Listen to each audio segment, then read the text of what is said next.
এবার দুইটা হাত আল্লাহর নবীর দিকে বাড়ায় দিস, কিছু পাওয়ার জন্য না। দুইটা হাত এভাবে যখন তুলে ধরেছে, নবী বাতির আলোতে দেখতে পায় দুইটা হাতের তালু আছে কিন্তু চামড়া নাই। দুইটা হাতের তালু আছে কিন্তু চামড়া নাই।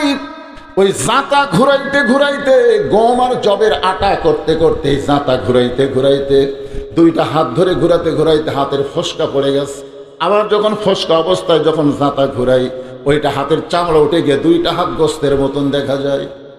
দুইটা হাত গোস্তের মতন দেখা যায়। ফাতেমা বলে, বাবা আমার হাতের যে অবস্থা, বাবা যদি আমার মা থাকতো আমি মাকে দেখাবার পারতাম, কিন্তু মা দুনিয়াতে নাই। এখন আপনি আমার মা, আপনি আমার বাবা।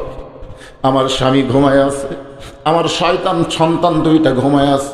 আমার সন্তান এবং স্বামী ঘুম থেকে যখন চেতন পাবে, ওরা খাবার চাবে, আমি খাবার দিবার পারবো না, কারণ এ হাত দিয়ে জাঁতা কেমনে ঘোরাবো। বাবা মেহেরবানি করে দুইটা দিনের একটু খাবার আমাকে দেন। আমার হাসান হোসাইন তার বাবা যেন বুঝবার না পারে, আমি তাদের বুঝতে দিব না। কারণ বাবার কাছে কষ্টের কথা বলা যায়, কিন্তু স্বামীর কাছে, সন্তানের কাছে কেমনে বলবো। বাবা মেহেরবানি করে একটু খাবার ব্যবস্থা করেন। সঙ্গে সঙ্গে নবী ঘরের কোনায় গিয়ে বলে, আল্লাহ দুনিয়ার কত ধনী ধনী যুবক আমার ফাতেমাকে বিয়ে করতে চাইছিল, কিন্তু আপনি সেই চাওয়াকে প্রাধান্য না দিয়ে গরিব আলীর সঙ্গে ঘটকালি করলেন। এখন আমার মেয়ের কষ্ট আমি বাবা হিসেবে দেখতে আমার বড় কষ্ট লাগে, আমার অন্তরে করে যায় আঘাত লাগে। এই কথা নবী যখন আল্লাহকে বলতেছে, ফি বুয়ুতিকুন্না ওয়ালা তাবাররাজনা তাবাররুজাল জাহিলিয়াতিল উলা, সঙ্গে সঙ্গে ফাতেমা পর্দানিশী হয়ে গেলেন। ফাতেমা পর্দার মধ্যে ঢুকে গেলেন। বড় পীর আব্দুল কাদের জিলানী রহমতুল্লাহ আলাইহি জান্নাতুল বাকির মধ্যে কবর জিয়ারত করতেছেন। একটু মনোযোগ দিয়ে শুনবেন। কবর জিয়ারত করতেছেন। জান্নাতুল বাকি হচ্ছে মসজিদ নববীর নিকটে সবচাইতে বড় গোরস্থান, যে গোরস্থানের মধ্যে আল্লাহ নবীর কমপক্ষে 10,000 সাহাবী ঘুমায় আছে। যারা হজ করছেন তারা জান্নাতুল বাকি দেখে নিজের দুই চোখকে ধন্য বানাইছেন। সুবহানাল্লাহ বলেন। একটা গোরস্থানের মধ্যে আল্লাহ নবীর 10,000 সাহাবী, কমপক্ষে 10,000 সাহাবী ঘুম পাড়তেছে। সেই গোরস্থানের নাম হলো জান্নাতুল বাকি, মদিনায়। তো জান্নাতুল বাকি আব্দুল কাদের জিলানী রহমতুল্লাহ আলাইহি যখন জিয়ারত করতেছেন, পিছন দিক থেকে এক মুরিদ বলে, হুজুর আপনি চোখ বন্ধ করলে গোটা পৃথিবীর খবর বলতে পারেন, চোখ বন্ধ করলে। তো আপনি দেখেন তো জান্নাতুল বাকির কোন জায়গায় মা ফাতেমার কবর। আব্দুল কাদের জিলানী অত্যন্ত রাগ করে বললেন, চোখ বন্ধ করলে গোটা পৃথিবীর খবর বলতে পারি, এ কথা তোমাকে কে বললো? ইত্তাকু ফিরাসাতাল মুমিনিনা ফাইন্নাহু ইয়ানজুরু বিনুরিল্লাহ, যারা মুমিন মুত্তাকি হবে তারা চোখ বন্ধ করলে আল্লাহর আরশ পর্যন্ত তারা দেখতে পারবে। জোরে কোন সুবহানাল্লাহ। কারণ মুমিন মুত্তাকি তো তারা সূর্যের আলো, চন্দ্রের আলোতে তারা দেখে না, তারা দেখে ইয়ানজুরু বিনুরিল্লাহ, আল্লাহর নূর দিয়া তারা দেখে। জোরে কোন সুবহানাল্লাহ। আপনার বলেন তো নূরের পাওয়ারের কোনো সীমা আছে? অসীম। আব্দুল কাদের জিলানী ছোট বাচ্চার মতন কান্দের বলে, রে মুরিদেরা, গোটা পৃথিবীর খবর জানতে পারলেও এই জান্নাতুল বাকির কোন জায়গায় মা ফাতেমার কবর, এটা কিয়ামত পর্যন্ত কেউ বলতে পারবে না। জান্নাতুল বাকির মধ্যেই ফাতেমার কবর আছে, কিন্তু কবরটা কোন জায়গায় এটা দুনিয়ার কেউ বলতে পারবে না।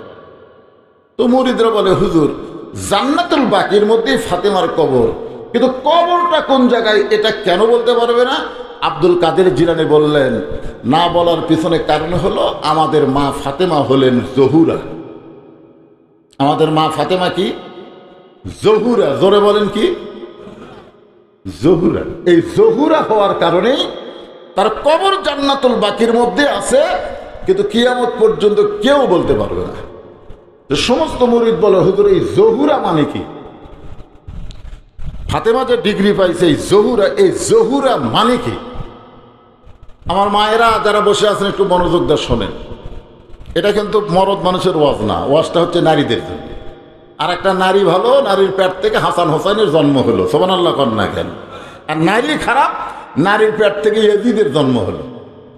আপনারা বলেন তো হাসান হোসাইন আর ইয়াজিদের মধ্যে কি কারণে? কারণ ইয়াজিদের মায়ের নাম হলো লাইসা বিনতে সাইবা, বেয়া সাইজা লাইসা বিনতে সাইবা। মানে মা বিয়ার আগে 5টা জায়গায় বিয়ে হয়েছিল, 5 জায়গায় বিয়ে হয়ে স্বামী সংসার করেনি। পরে আবু সুফিয়ান টাকার লোভে পড়ে সাইবার মেয়ে লাইসাকে এই মাবিয়ার সাথে বিয়ে দিল। আর মাবিয়া আর লাইসার মিলনের মাধ্যমে ইয়াজিদের মতন একটা মালের জন্ম হলো। তাহলে কি বুঝতেছেন?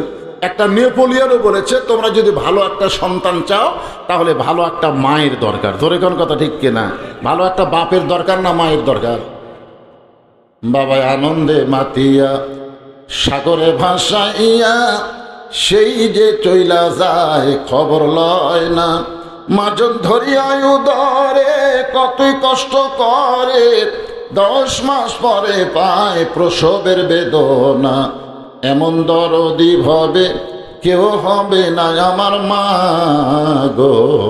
ইমাম গাজ্জালী বলেছেন মায়ের পেটে যখন বাচ্চা আসে, বাচ্চা কনসেপ্ট হওয়ার সাথে সাথেই আল্লাহ তাআলা মায়ের মাসিক ব্যায়াম বন্ধ করে দেয়। প্রতি মাসে এই রমজান মাসে মেয়েদের এই মাসিক হলে রোজা রাখা যাবে? নামাজ পড়া যাবে? কোরআন শরীফ স্পর্শ করা যাবে? যাবে না। কারণ এই একটা অসুখ হলে কোনো ইবাদত করা যায় না। কিন্তু যখনই পেটে বাচ্চা আসে তখন আল্লাহ মাসিক বন্ধ করে দেয়। কারণ কি? ইমাম গাজ্জালী বলেছেন পেটে বাচ্চা থাকা অবস্থায় মায়ের যেন কোনো ইবাদতের কমতি না হয়, এই জন্য আল্লাহ অসুখ বন্ধ করে দেয়। কারণ মায়ের ইবাদতের সাথে পেটের বাচ্চার আল্লাহ একটা সম্পর্ক করে দেয়। ধরে কারণ সুবহানাল্লাহ। আমার এলাকার এক ছেলে কয় হুজুর 11 মাস আমার খিদা লাগে না, কিন্তু রোজার চাঁদ উঠলে আমার খিদা লাগে।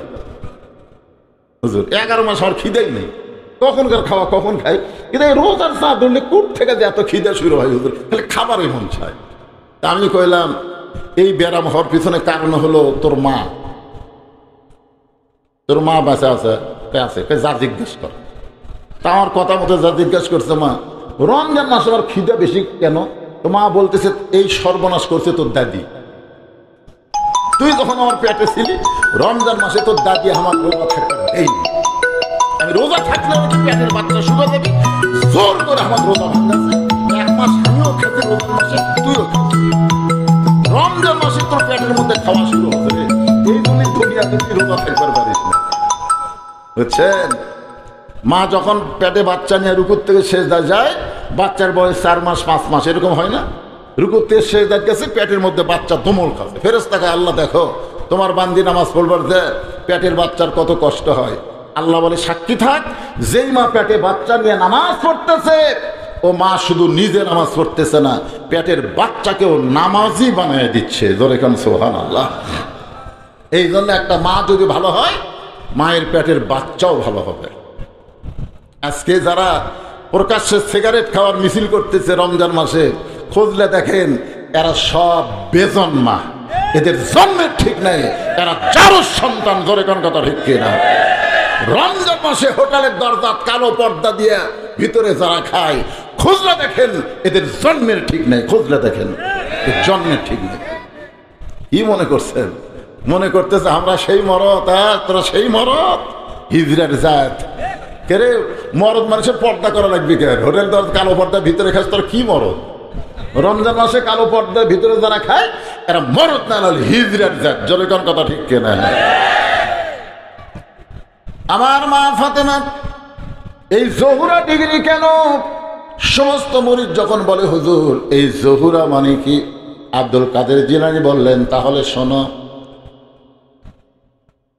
হযরত আলী এশার নামাজ পড়ে বাড়িতে গেছে। কোন নামাজ? এশার নামাজ পড়ে বাড়িতে গেছে, যায় দেখে ঘর সুন্দর করে সাজানো, ফাতেমা সুন্দরী সাইজা গুইজা বসে আছে, হাসান হোসেনকে সুন্দর করে সাজাই দিছে। এখন বলেন একটা পুরুষ মানুষ ঘরের মধ্যে ঢুকাই যদি দেখে ঘরও সুন্দর, বউ সুন্দর, সন্তানগুলো সুন্দর হয়ে, তাহলে মরদ মানুষের মনে একটা আলাদা জান্নাতি শান্তি আসে। জোরে কান আসে না? আপনার বাড়ির মধ্যে যায় দেখবেন তো বউ কি সাজা গুজা থাকে।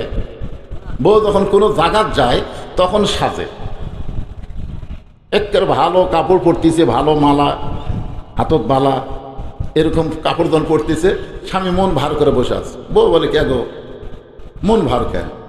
স্বামী বলতেছে আমার মনে হয় তুমি কোথায় যাবা, তুমি কোথায় যাবা, কারণ তুমি যখন যাও তখন সাজো, কিন্তু আমার কাছে তুমি কোনোদিন সাজো না।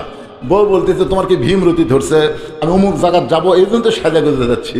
আমি মা বোনদের জন্য বলি, মা কোনো জায়গায় যখন যাবেন তখন সাজা সম্পূর্ণ হারাম, কালো রঙের বোরকা পরে যাওয়া লাগবে। আর যতক্ষণ ঘরে থাকবেন স্বামীর জন্য কেবলমাত্র এক ব্যক্তির জন্য মেয়েরা সাজতে পারবে, সেই ব্যক্তি হলো তার স্বামী। জোরে কোন সুবহানাল্লাহ। তাহলে মেয়েরা কার জন্য সাজা? আপনাকে এলাকার বইয়েরা কার জন্য সাজা? কোনো জায়গায় যখন যায় তখন সাজে, স্বামীর সামনে কইলে ভেদ কি করার টাইম আছে? হযরত আলী আল্লাহর শুকর আদায় করার সঙ্গে সঙ্গে ফাতেমা দুইটা সন্তানকে বুকের মধ্যে নিয়ে কানে কানে বলতেছে, বাবা তোমরা দুই ভাই একটু অন্য ঘরে যাও, তোমার বাবার সঙ্গে আমার গোপন কিছু গল্প আছে। ফাতেমা দুই সন্তানকে বুকের মধ্যে নিয়ে কানে কানে বলতেছে যে তোমরা দুই ভাই একটু অন্য ঘরে যাও, তোমার বাবার সঙ্গে আমার গোপন কিছু গল্প আছে। হোসেন একটু ছোট তো, হাসান বুঝতে পারছে যে মা সাইদা গুইজা বসে আছে, আর বাবা ঢোকার সাথে সাথে আমাকে অন্য ঘরে যাওয়ার কয়, বাবার সঙ্গে গোপন কিছু গল্প আছে। বোঝা গেছে আমার মা বাপের সাথে কি করবে।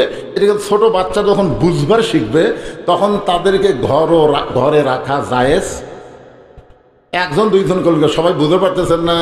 আপনার বাচ্চা যখন বোঝার মতন বয়স হবে তখন স্বামী স্ত্রী ভালোবাসা করতে গেলে ওই সন্তানকে চেতন থাকা অবস্থায় হবে না। ঘুমায় গেল তো সন্তানরা এখন বুঝতেছেন না, খুব চালাক, হয়তো ঘুম আসেনি, ঘুমের ভান করতেছে, দরকার নেই। স্বামী স্ত্রী মহব্বত করবার গেলে 2 বছরের বেশি যদি বয়স হয় দাদির ঘরত নয় চকলেট দিয়ে অন্য ঘরত পাঠিয়ে দেওয়া লাগবে। ওই সন্তান ঘরে থাকা অবস্থায় স্বামী স্ত্রী কোনো মহব্বত করা যাবে? কথা বলেন না কেন যাবে? যতক্ষণ দুধ পান করবে ততক্ষণ সন্তানের সামনে আপনার বউকে আদর করলে ওই দেখবার পারবে কিন্তু বুঝবার পারবে না, কারণ দুধ পান করা অবস্থায় তার জেহানি শক্তি তার কাছেই থাকে, দূরে যায় না। আমার কথা কি বুঝলেন? মাতার যে জেহানি শক্তি ওর কাছেই থাকে, দূরে যায় না। যখনই মায়ের স্তন খাওয়া ছেড়ে দিবে তখন ওই জেহানি শক্তি এটি থাকে না, কমপক্ষে 2 ঘন্টা দূরে যায়। আপনি যদি ওর সামনে আপনার স্ত্রীকে আদর করেন, ও বেড়ায় এসে বলতে পারে 2 ঘন্টার মধ্যে কারোর সাথে দেখা হয়। 2 ঘন্টা, কয় ঘন্টা? 2 ঘন্টা পরে ঘুরে যাবে। 2 ঘন্টার মধ্যে কারোর সাথে যদি দেখা হয়, যদি হয়, আর যদি বলে আব্বা তাই মাছ চাপা ধরছিল রে, এ কথা যদি বলেন, হাসার কথা না তো। চিন্তা করে দেখেন ইসলাম কত সুন্দর। নিজের হালাল বউকে আদর করবার গেলেও নিজের বাচ্চার সামনে করা যাবে না, এরই নাম হলো ইসলাম। জোরে কোন সুবহানাল্লাহ। হাসান হোসেন 2 ভাই যখন অন্য ঘরে, এমন সময় ফাতেমা ঘরের দরজাটা বন্ধ করে দেয়। আপনারা বলেন তো, সন্তান 2টাকে বের করে দিয়ে বউ যখন দরজা বন্ধ করবে তখন স্বামীর মনে কেমন হয়? যত বড়ই হুজুর হোক, যত বড়ই হুজুর হোক, বাচ্চা 2টা বের করে দিয়ে বউ যদি দরজা বন্ধ করে দেয় তখন কি আর হুজুরগিরি চলবি? চলবি? আপনারা কোন? আমি যত বড়ই বক্তা হয়, আমি বইয়ের কাছে যাও বক্তা। আরে আমি তো একটা সাধারণ, আল্লাহর নবী পর্যন্ত নবী ছিলেন না, জানেন? নবী বসে আছেন, উম্মাহাতুল মুমিন আয়েশা যখন ঘরের মধ্যে ঢুকছে, নবী আস্তে করে উঠে দরজা বন্ধ করে দিলেন। মা আয়েশা থরথর করে কাঁপতেছে। রাসূল বলে, আয়েশা কাঁপো কেন? বলে, আপনার জুতার পরশে আল্লাহর আরশ ধন্য হয়ে গেছে। সেই ঘরের মধ্যে যদি কোনো বেয়াদবি হয়, আল্লাহ রাসূল আয়েশা একজন নবীর জুতার পরশে আল্লাহর আরশ হয়েছে, একজন নবীর। আয়েশা বলে, হুজুর আপনি তো সেই নবী। রাসূল বলে, পাগলি, সেই নবী ছিলাম, সেই নবী ছিলাম যতক্ষণ দরজা খোলা ছিল, কিন্তু দরজা বন্ধ হয়েছে, এখন আমি আর নবী আছি? আয়েশা বলে, হুজুর এখন আপনি কি? বলে, আমি হলাম স্বামী, তুমি আমার বিবি। সবসময় নবী থাকা যায় না, এখন স্বামী স্ত্রী মহব্বত করবো। জোরে কোন সুবহানাল্লাহ। আপনার বলেন তো সবসময় হুজুর থাকা যায়? সঙ্গে সঙ্গে হযরত আলী মাথার টুপি খুলছেন। মাথার টুপি খুললে 2টা হাত ফাতেমার দিকে যখন বাড়ায় দেয়, এমন সময় ফাতেমা দৌড়ে গিয়া স্বামীর বুকে মাথা ঠুকাইয়া চোখের পানি নিয়ে বলে, আর কোনোদিন সুন্দর করে সাজতে পারবো না, আর কোনোদিন সুন্দর করে হাসান হোসেনকে সাজাই দিবার পারবো না, আর কোনোদিন ঘরটাও সুন্দর করে সাজাবার পারবো না, কারণ আজকে গভীর রাত্রে ফাতেমার মৃত্যু হবে। যেই মাত্র বলেছে আজকে গভীর রাত্রে ফাতেমার মৃত্যু হবে, সঙ্গে সঙ্গে হয়তো আলী পড়ে যায়। ছোট বাচ্চার মতন আলী কাঁদতেছে। কান্দার পিছনে কারণ কি জানেন? যে 6 মাস আগে নবী দুনিয়া থেকে বিদায় নিয়েছে। মাত্র কয় মাস? 6 মাস আগে নবী বিদায় নেওয়ার পরে হাসান হোসেন দুইটা ভাই এখন পর্যন্ত ওদের মুখে হযরত আলী কোনো হাসি দেখে নাই। কারণ যেখানে যায় সাহাবীদের জিজ্ঞাসা করে, আমার নানাকে তোমরা দেখছো? আমার নানাকে দেখছো নাকি? আমরা দুই ভাই নানাকে এত খুঁজি, নানাকে পাওয়া যায় না। নানা রাগ করে যে কোথায় লুকালো। আবু বকর বলেছেন, রে নবীর সাহাবীরা, যতদিন হাসান হোসেন নানা নানা বলে খুঁজবে ততক্ষণ নবীর রওজা দেখায় দিবে না, ততক্ষণ তোমরা নবীর রওজা দেখায় দিবে না। কারণ ওরা নানা খুঁজতেছে, ওরা নবী খুঁজতেছে না। খুঁজতেছে কাকে? কথা খেয়াল করে শুনবেন, যতদিন এই হাসান হোসেন নানা নানা বলে খুঁজবে ততক্ষণ নবীর রওজা দেখায় দিবা না। যদি দেখায় দাও, ওরা দুই ভাই নবীর রওজার পাশে এসে এমন জোরে চিৎকার দিবে, আমার বিশ্বাস নবীর ঘুম ভেঙে যাবে। এ কথার দ্বারা আবু বকর বুঝাই দিলেন, আমাদের নবী রওজার মধ্যে মরে নাই, আমাদের নবী রওজার মধ্যে ঘুমায় আছে। জোরে কোন কথা ঠিক কি না? এই জন্য সবাই আমরা বলবো, ইসলামের আলো জ্বলায়া দিয়া নবী ঘুমায়া আসেন সোনার মদিনায়। চিন্তা করতেছে 6 মাস আগে নবী গেছে, আজকে রাত্রেবেলা যদি মাও যায়, তাহলে হাসান হোসেনকে সামাল কিভাবে দিবে? নানা রকম চিন্তায় হযরত আলী যখন কান্দে, এমন সময় ফাতেমা মুচকি হাসি দিয়ে ওই স্বামীর মাথাটা উরাতের উপরে নিয়ে কপালে একটা চুমা খায়।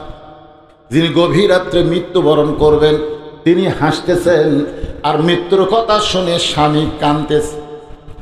ফাতেমা কপালে চুমু দিয়ে বলে, স্বামী গো, এমন করে আপনি কাঁদবেন না, কারণ আর দুনিয়াও মাজরাতুল আখিরা, দুনিয়া থাকার জায়গা।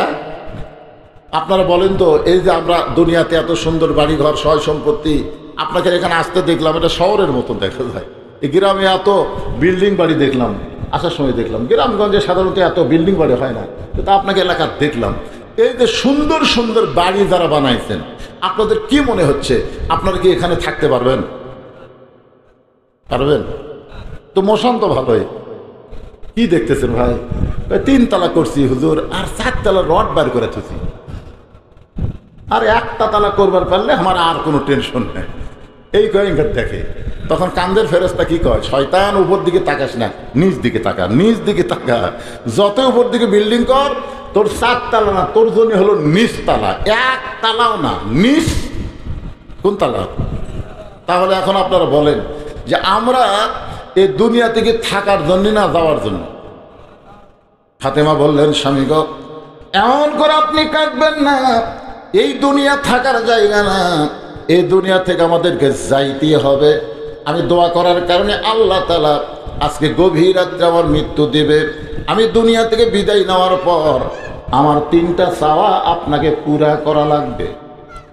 হযরত আলী কান্দার বলে, ফাতেমা, দুনিয়ার জীবনে গরিব ছিলাম বলে তুমি কিছুই চাইলা না, এই দুনিয়ার জীবনে গরিব ছিলাম বলে তুমি কিছুই চাইলা না, কিন্তু মরে যাওয়ার পরে তুমি কি চাইবা ফাতেমা? আপনারা বলেন তো, হযরত আলী ধনী ছিল না গরিব ছিল? কেমন গরিব? মানে গরিবের সঙ্গে আপনি কি লিখবেন? একটা গরিব কতদূর পর্যন্ত আমাদের বাংলাদেশে আমরা গরিব দেখছি বলেন তো?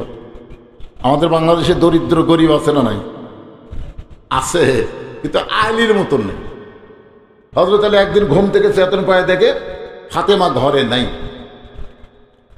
তাকায় দেখে হাসান হোসেন ঘুম পাড়তেছে, কিন্তু ওদের মা নাই। গভীর রাত্রে মনের মধ্যে সন্দেহ হলো, কি এত রাত্রে নবীর মেয়ে ফাতেমা কোথায়? দরজাত গিয়ে তাকায় দেখে মরুভূমির মধ্যে কালো চাদর গায়ে দিয়ে খুব জোরে জোরে হাঁটতেছে মরুভূমির মধ্যে।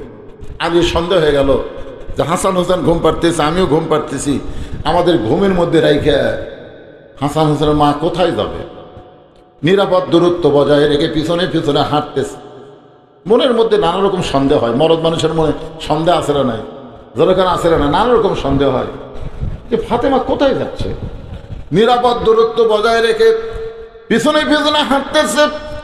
এক সময় হযরত আলী লক্ষ্য করে দেখে আল্লাহর নবী যে ঘরে ঘুমায় ওই ঘরে জানলার পাশে ফাতেমা দাঁড়াইছে। হযরত আলী মনে মনে চিন্তা করতেছে, আমার এই ঘুমের মধ্যে রাইখা মেয়ে তার বাপের কাছে আসছে আমার বিরুদ্ধে কিছু বলার জন্য। দেখবেন যে মরদ ঠিক মতো সংসার করা পারে না, তার মধ্যে নানা রকম সন্দেহ থাকে, থাকে কি থাকে না? আমার বিরুদ্ধে কিছু বলে বেড়াচ্ছে, দেখি কি বলে। কানটা একটু খেয়াল করে রাখছেন। ফাতেমা ডাক দিলেন গভীর রাত্রে, বাবা, আজকে যদি আমার মা খাদিজা দুনিয়াতে থাকতো, আমি দুঃখিনী মেয়ে বাবার কাছে আসার দরকার ছিল না, কিন্তু আমার মা দুনিয়া থেকে বিদায় নেওয়ার পরে এই গভীর রাত্রে বড় কষ্ট দিয়ে আপনার জানলার কাছে মেহেরবানি করে একটু দরজা খুলে দেন।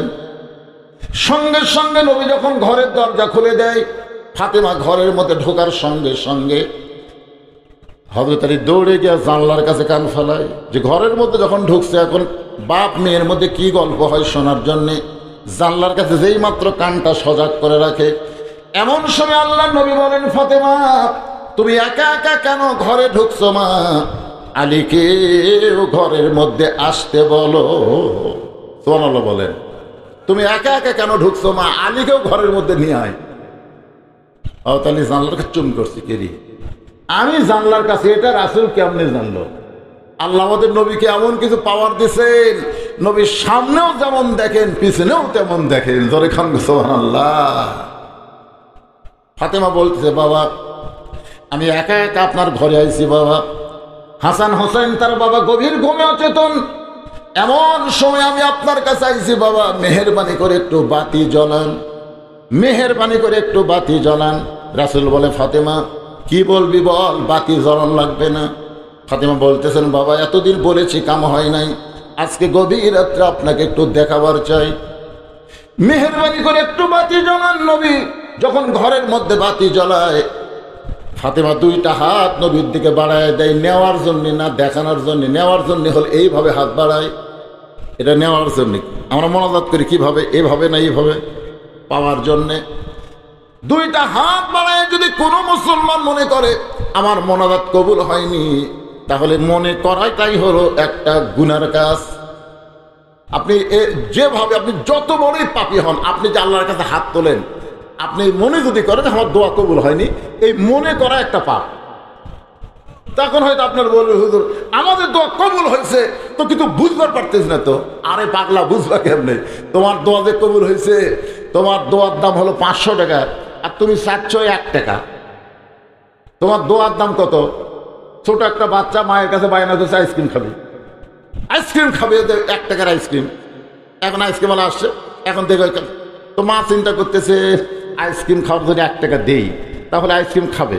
খাওয়ার পরে যদি সর্দি গরমি হয়, লাগতে যদি ভেড় বাড়ি বার হয়, যদি জ্বর হয়, মা কিন্তু বিশাল একটা চিন্তা করছে যে 1 টাকার আইসক্রিম কোনো ব্যাপার না, কিন্তু খাওয়ার পরে যদি আর অসুখ হয়, টাকা থাকার পরে মা কিন্তু না টাকা নাই, 1 টাকা নেই, দেওয়া যাবে না। আসলে মায়ের কাছে টাকা নেই, জ্বর এখন আসে না নাই, কিন্তু মা দিচ্ছে না কেন? দিলে বাচ্চাকে মা এত ভালোবাসে যে সামান্য আইসক্রিম খালে তো তুই মজা পাবো, কিন্তু পরের ঠেলা, এই জন্য মা 1 টাকা দেয় না। আর বাচ্চা মনে করে মা আমার কীর্পন, এই কয়ে মাটির গড়াগড়িতে কান দিচ্ছে, সেই কান্দা। ইতিমধ্যে বাপ আছে, বাপ এসে কেড়ে আমার নবাবজাদা নসরুল্লাহ কান দেখেন, মা বলতেছে আইসক্রিম খাবে, টাকা দেয়নি তাই কান দিচ্ছে। বাপ 500 টাকা বের করে দিচ্ছে, যা আইসক্রিমের বাক্স কেনা খা, মানে গোটা বাক্স কেনা খা। ওই 500 টাকা পাইয়া বুঝছেন মলা যেরকম এরকমই করতেছে। বাপ কয় কে রে, 500 টাকা দিলাম, তাও কামদের ভলন বাড়িয়ে দিছে। মা বলতেছে তোমার বেটাকে 500 টাকা দিছ, নিচিনে ওকে 1 টাকা দাও। যে 1 টাকা দিছে 500 ফেলে দিয়ে 1 টাকা মারছে তুই। আজকে দুনিয়ার মানুষ চাই 1 টাকা, কিন্তু আল্লাহ কবুল করছে 500 টাকা। এখন কয় টাকা? এখন 500 টাকা দুনিয়াতে আল্লাহ দিচ্ছে না, কারণ দুনিয়া তো সামান্য কয়দিন রে পাগলা। তোর দোয়া কবুল করে দুনিয়াতে দেই তো সামান্য কয়দিন তুই কি করবি? আখিরাতের জগতের শুরু আছে, শেষ নাই। প্রত্যেকটা দোয়ার রেজাল্ট আমি আল্লাহ তোমাদেরকে আখিরাতে দিয়ে দিব। ধরে কর সুবহানাল্লাহ। বুঝবার পারে না, মনে করে আল্লাহর বোধহয় দেওয়ার নাই, আল্লাহর দেওয়ার ক্ষমতা নাই। মায়ের কি 1 টাকা দেওয়ার ক্ষমতা নাই? কিন্তু দেয় না কেন? দিলে তো সর্দি কর্মী হবে। দুনিয়াতে আল্লাহ দিলে দোয়া কবুলের রেজাল্ট যদি সাংসার দেয়, 4 তলা 5 তলা 10 তলা 20 তলা বানাবি, তাহলে উপর দিকে যাবি, নিচে নামার কথা আর খেয়ালই থাকবি না। জোরে কোন কথা ঠিক কিনা? যেরকম হাসিনা নিচে নামার কথা হাসিনার খেয়ালই নেই। কালি 41 সাল 42 সাল কেড়ে পাগলা, খালি উপর থেকে যাচ্ছে, নিচের দিকে নাম বলে। এই জন্য বুঝলেন, আল্লাহ সব দোয়া, আপনি যখনই দোয়া করবেন বিশ্বাস করতে হবে আল্লাহ আপনার দোয়া কবুল করেছে, রেজাল্ট দিবে আখিরাতে। ঠিক কিনা বলেন? হ্যাঁ। এ তো ফাতেমা 2টা হাত আল্লাহর নবীর দিকে বাড়ায় দিস, কিছু পাওয়ার জন্য না। 2টা হাত এভাবে যখন তুলে ধরেছে, নবী বাতির আলোতে দেখতে পায় 2টা হাতের তালু আছে কিন্তু চামড়া নাই। 2টা হাতের তালু আছে কিন্তু চামড়া নাই। ওই জাঁতা ঘুরাইতে ঘুরাইতে, গম আর জবের আটা করতে করতে, জাঁতা ঘুরাইতে ঘুরাইতে, 2টা হাত ধরে ঘুরাতে ঘুরাইতে হাতের ফসকা পড়ে গেছে। আবার যখন ফসকা অবস্থায় যখন জাঁতা ঘুরাই, ওইটা হাতের চামড়া উঠে গিয়ে 2টা হাত গোস্তের মতন দেখা যায়। 2টা হাত গোস্তের মতন দেখা যায়। ফাতেমা বলে, বাবা আমার হাতের যে অবস্থা, বাবা যদি আমার মা থাকতো আমি মাকে দেখাবার পারতাম, কিন্তু মা দুনিয়াতে নাই। এখন আপনি আমার মা, আপনি আমার বাবা। আমার স্বামী ঘুমায় আছে, আমার শয়তান সন্তান 2টা ঘুমায় আছে। আমার সন্তান এবং স্বামী ঘুম থেকে যখন চেতন পাবে, ওরা খাবার চাবে, আমি খাবার দিবার পারবো না, কারণ এ হাত দিয়ে জাঁতা কেমনে ঘুরাবো। বাবা মেহেরবানি করে 2টা দিনের একটু খাবার আমাকে দেন। আমার হাসান হোসাইন তার বাবা যেন বুঝবার না পারে, আমি তাদের বুঝতে দিব না। কারণ বাবার কাছে কষ্টের কথা বলা যায়, কিন্তু স্বামীর কাছে সন্তানের কাছে কেমনে বলবো। বাবা মেহেরবানি করে একটু খাবার ব্যবস্থা করেন। সঙ্গে সঙ্গে নবী ঘরের কোনায় গিয়ে বলে, আল্লাহ দুনিয়ার কত ধনী ধনী যুবক আমার ফাতেমাকে বিয়ে করতে চাইছিল, কিন্তু আপনি সেই চাওয়াকে প্রাধান্য না দিয়ে গরিব আলীর সঙ্গে ঘটকালি করলেন। এখন আমার মেয়ের কষ্ট আমি বাবা হিসেবে দেখতে আমার বড় কষ্ট লাগে, আমার অন্তরে করে যায় আঘাত লাগে। এই কথা নবী যখন আল্লাহকে বলতেছে, সঙ্গে সঙ্গে মাথায় ঘোমটা দিয়ে ফাতেমা ঘর থেকে বাইরে যায়। রাসূল বলে, ফাতেমা আমি তো তোর বিরুদ্ধে কিছুই বলিনি মা, তুই কেন ঘর থেকে বাইরে যাস? ফাতেমা বলে, বাবা আমি 2টা দিনের সাহায্য চাইছিলাম, তাই বলে আমার স্বামীর বিরুদ্ধে আপনি আল্লাহকে বলবেন? আমার কলিজার টুকরা স্বামীর বিরুদ্ধে আপনি আল্লাহকে বলবেন আমি ঘরের মধ্যে থাকবো? এমন বিবি আমি না। আপনি বলেছেন আল্লাহর পরে কাউকে যদি সেজদা দেওয়ার হুকুম থাকতো, তাহলে প্রত্যেকটা বিবিকে বলতাম স্বামীর পায়ে সেজদা করো। আমি সেদিন থেকে বিশ্বাস করেছি আমার আল্লাহর পরেই আমার হাসান হোসেনের বাপ আমার কাছে সব চাইতে দামি। আলী কান্দার বলে, ফাতেমা রে দুনিয়ার জীবনে করেছিলাম বলে কিছুই দিবার পারলাম না, আজকে মরণের রাতে তুমি কি চাইবা ফাতেমা? ফাতেমা বলে, স্বামী গো আমার 1 নম্বর চাওয়া হলো রাতের অন্ধকারই আমাকে দাফন করবেন, রাতের অন্ধকারই আমাকে দাফন করবেন। আমি পর্দার মধ্যে মৃত্যুবরণ করব, আর দিনের আলোতে আমাকে দাফন করলে দুনিয়ার মানুষ আমার কবরের খবর জানতে পারবে। এই জন্য রাতের অন্ধকারই আমাকে দাফন করবেন। আমার 2 নম্বর চাওয়া হলো আমার কোনো জানাজার ব্যবস্থা আপনি করবেন না, আমার জানাজার ব্যবস্থা করবেন না। আলী বলে, ফাতেমা তুমি নবীর কলিজার টুকরা, তোমার মৃত্যুর কথা শুনে হাজার হাজার মানুষ তোমার জন্য জানাজায় শামিল হবে। ফাতেমা বলে, স্বামী গো যদি হাজার হাজার মানুষ দোয়া করে ফাতেমা ভালো, আর আপনি যদি বলেন আমার ফাতেমা ভালো না, ওই হাজার মানুষের দোয়া দিয়ে ফাতেমার কোনো লাভ হবে না। আর দুনিয়ার তামাম মানুষ যদি বলে ফাতেমা খারাপ, আর আপনি যদি বলেন আমার ফাতেমা ভালো, এক স্বামীর সার্টিফিকেটে ফাতেমার জন্য 8টা জান্নাতের দরজা খুলে গেল। পুরুষ মানুষের জানাজা দরকার, কিন্তু মেয়ে মানুষের জানাজার কোনো দরকার নাই। আপনি শুধু দোয়া করে আমাকে দাফন করলে আমার যথেষ্ট হবে। আমার 3 নম্বর চাওয়া হলো আমার লাশটা খাটনিতে আপনি তুলবেন না, কারণ আমি ফাতেমা হিসাব করে দেখলাম একজন মহিলা মারা গেলে তার লাশের খাটনি সবাই কান্দে নিবার পারবে না।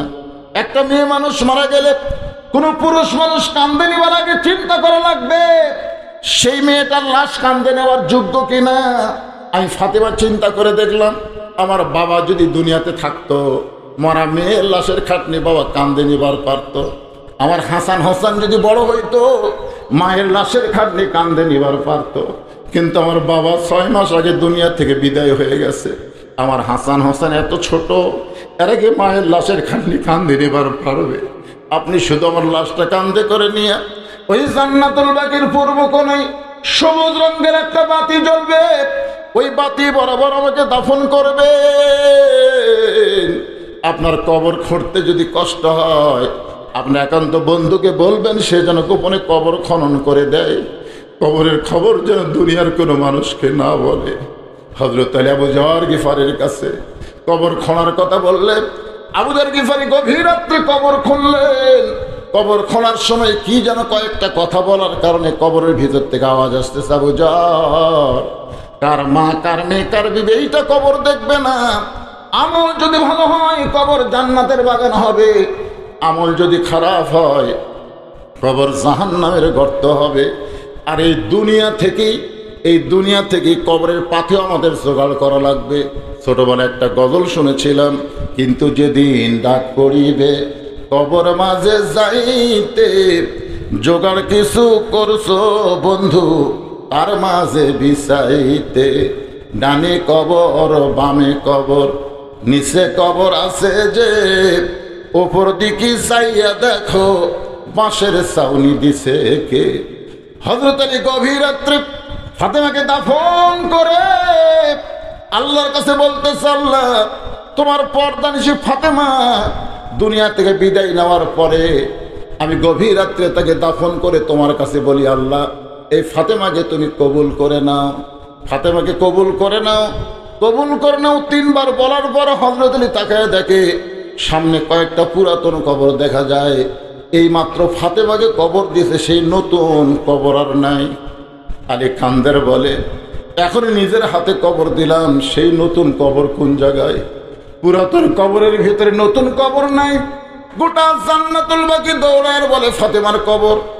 এখনই নিজের হাতে কবর দিলাম, সেই নতুন কবর কোথায় রে? ফাতেমার কবর। কে যেন গায়েব থেকে বলে, আলী ফাতেমা পর্দানিশী, আমি আল্লাহ জোহরা ডিগ্রি দিয়া ফাতেমার কবরটাকে কিয়ামত পর্যন্ত পর্দা করে দিয়েছি। আমার মায়েরা যারা পর্দার অন্তরালে মা, এখন একটু বাবাদের জন্য আলোচনা। ওয়াসিকাল্লাযীনা তাকাউ রাব্বাহুম ইলাল জান্নাতি যুমারা। রোজাদারকে যারা আজকে এখানে রোজা আছেন, সবাই তো আছেন ইনশাআল্লাহ, সবাই নাই? এ ভাই ওটা বসা করেন কেন? আমার অবস্থাও তো দেখতেছেন, আমি তো শেষই করে দেবো, আর বেশি টাইম তো করা যাবে না। নূরে জাহান জামি মসজিদের কাজের জন্য, আচ্ছা ঠিক আছে, রমজান মাস, অন্য মাসে 1 টাকা দিলে এই মাসে যদি 1 টাকা দেয় আল্লাহ 70 টাকার সওয়াব দেয়। এই মাসে একটা নফল ইবাদত করলে অন্য মাসের ফরজের সমান সওয়াব আল্লাহ দেয়। সুবহানাল্লাহ কোন। তাহলে রমজান মাসে মসজিদের জন্য আপনাদের কাছে একটু রুমাল যাবে, আপনার 2, 4, 10, 50, 100 টাকা দিতে পারবেন না? কি ভাই পারবেন না? অবশ্যই পারবে। আমরা রমজান মাসে বেশি বেশি দান করব। রমজান মাস, হ্যাঁ, এই জন্য আপনাদের কাছে মাহফিল কমিটির লোকজন আছে, ছেলেমেলে আছে। হ্যাঁ আচ্ছা, ভিতরে যাক, সবাই একটু পকেট থেকে বার করেন, শয়তান যেন ধোকা দিবার না পারে। যে যা পারবেন আল্লাহর ঘরের জন্য, আল্লাহর ঘর পৃথিবীর শ্রেষ্ঠ জায়গা আল্লাহর ঘর, সে আল্লাহর ঘরের জন্যে আপনাদের কাছে ছেলেরা যাবে, প্রাণ খুলে দান করবেন। কেউ যদি মনে করে হুজুর আমি রুমাল গামছায় দিব না, আপনার হাতে 500, 1000, 2000 টাকা দিব, তাহলে আমিও 2টা হাত বাড়ালাম 5 মিনিট, তারপর আবার রোজাদারের ফজিলতের উপরে